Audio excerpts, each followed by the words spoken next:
So,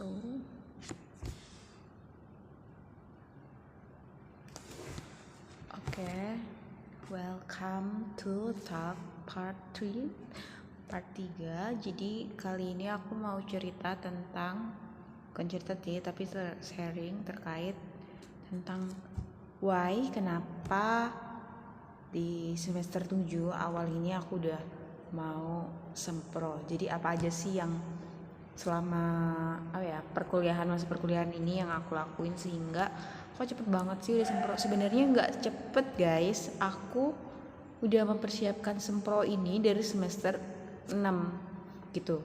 Dari semester 6 tuh aku dan dosenku udah mulai cari judul. Jadi akhir-akhir semester 6 itu kami udah mengajukan judul, udah dapet surat tugas, dan di semester 6 juga kami udah menggarap proposal, sehingga ketika kami KKN sama magang itu proposal itu udah selesai atau udah masa finish gitu lah, udah tinggal final. Jadi nanti setelah kami magang terus KKN udah selesai, laporannya kita tinggal bimbingan dan apa aja yang perlu direvisi. Habis itu kita bakal sempro. Doain semoga di bulan ini kita semua jadi sempro. Nah, kok bisa sih deket banget sama dosen gitu kan? Enak banget dosennya yang malah ngejar-ngejar bimbingan gitu. Sebenarnya mungkin ini buah hasil dari aku yang 3 tahun lalu atau yang 5 tahun lalu gitu. Kenapa? Ya dari awal-awal maba dulu aku tuh udah ambis banget buat ikut-ikut lomba atau buat deketin dosen gitu. Tapi ya gimana ya, nggak semudah itu ternyata gitu kan.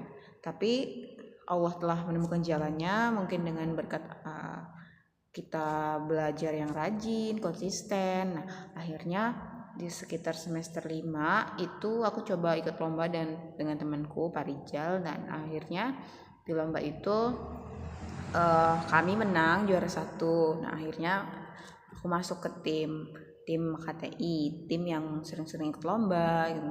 Nah, sehingga dari lingkungan itu akhirnya aku banyak dikenal sama dosen-dosen juga, dan akhirnya penelitiannya kita sama terkait tumbuhan gitu. Nah, disitulah kita mulai dikenal. Nah, kenapa semasa itu tuh kita harus banyak baca, banyak lomba tuh udah karena itu tuh melatih kita buat terbiasa gitu. Jadi sebelum nanti kalian masuk ke fase buat penelitian atau buat proposal tuh, jadi udah terbiasa gitu baca-baca atau mencari referensi, atau biasa buat gunain laptop kalian, gunain Word dan lain-lain, terus tahu aplikasi-aplikasi atau yang menunjang memudahkan penelitian kalian gitu kan. Jadi nggak kaget lagi gitu. Jadi kalau misalnya diminta dosen buat kalian mau 50, minimal misalnya 50 artikel, jadi nggak susah lagi kalian nyarinya gitu. Jadi itu tuh bisa jadi sebelum kalian masuk ke fase ini tuh kalian sudah terbiasa gitu buat mencari artikel, menggunakan tools apa aja. Terus juga ya walaupun tetap harus belajar ya, karena memang nggak mudah gitu. Terus terkait sebenarnya kita juga nggak rajin-rajin sekali, sebenarnya kita juga males, kita juga pusing, kita juga mengeluh. Tapi ya mungkin yang terlihat sama orang-orang yang di luar sana itu bahwa enak banget ya jadi kalian cepet dan lain-lain. Tapi karena mereka nggak ngelihat proses kita di belakangnya gimana gitu, susahnya kita di belakang tuh gimana, gupeknya kita, pusingnya kita tuh gimana. Karena mereka ngelihat kita udah ini udah jadi gitu. Jadi nggak semudah itu gitu.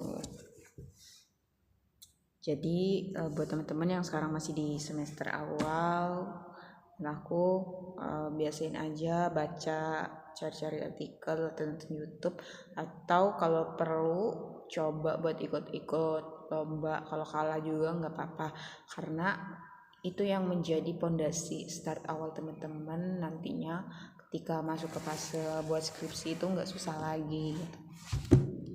Kayak gitu. Dan semangat juga buat belajar biar nanti nggak pusing kayak aku nih harus belajar dulu, belajar ngulang lagi karena takut nanti pas sidang dibantai nggak tahu jawab. Oke, segitu dulu cerita dan yapping pada kesempatan kali ini. Nanti kita akan cerita lagi di part 3. Semangat semuanya.